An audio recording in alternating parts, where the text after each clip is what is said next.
Hello viewers, আপনারা কেমন আছেন? আশা করি সবাই ভালো আছেন। আজকে আমি আপনাদের সাথে যে ভিডিওটি শেয়ার করব সেটি হচ্ছে ফটোশপের লেয়ার মার্কসিং। লেয়ার মার্কসিং কী? তাহলে আমরা লেয়ার মার্কসিং কী এই বিষয়টি জানার জন্য প্রথমে আমরা মজিলা ফায়ারফক্স ওপেন করলাম। ওপেন করার পর এখানে লেখা আছে লেয়ার মার্কসিং ইমেজ। এখানে দেখা যাচ্ছে একটি মেয়ের মুখের উপরে একটি বাঘের ছবি লাগানো হয়েছে। একটি মেয়ের মুখের উপরে যে বাঘের ছবি লাগানো হচ্ছে এটাই লেয়ার মার্কসিং। আবার এইখানে দেখা যাচ্ছে যে একটি মেয়ের মুখের সামনে একটি আয়না লাগানো হয়েছে, এটাই মূলত লেয়ার মার্কসিং।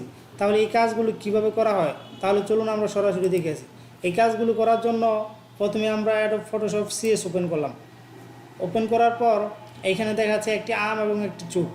এই আম এবং চোখটি নিয়ে আমি আমটির উপর চোখটি লাগাবো।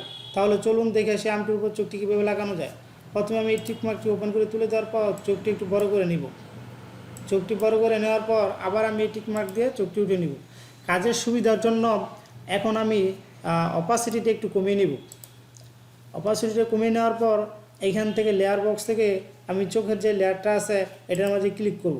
ক্লিক করার পর এইখান থেকে অ্যাড এ লেয়ার মার্কস এইখানে আমি ক্লিক করব। ক্লিক করে টুলবার থেকে আমি ব্রাশ টুল নেব। ব্রাশ টুল নেওয়ার পর এইখান থেকে কি সফট ব্রাশ নেব। সফট ব্রাশ নেওয়ার পর আমি চোখটি চারদিকে ঘষতে থাকব।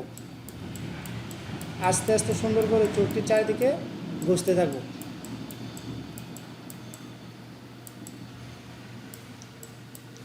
চোখটি চারদিকে ঘষার পর আমি অপাসিটিটা আবার 100% করে দিব।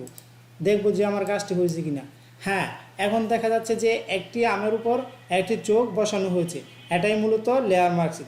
সব বন্ধুরা, যদি আমার ভিডিওটি আপনাদের কাছে ভালো লাগে তাহলে অবশ্যই আমার চ্যানেলটি সাবস্ক্রাইব করবেন এবং আমার ভিডিওতে একটি লাইক দিবেন। ধন্যবাদ।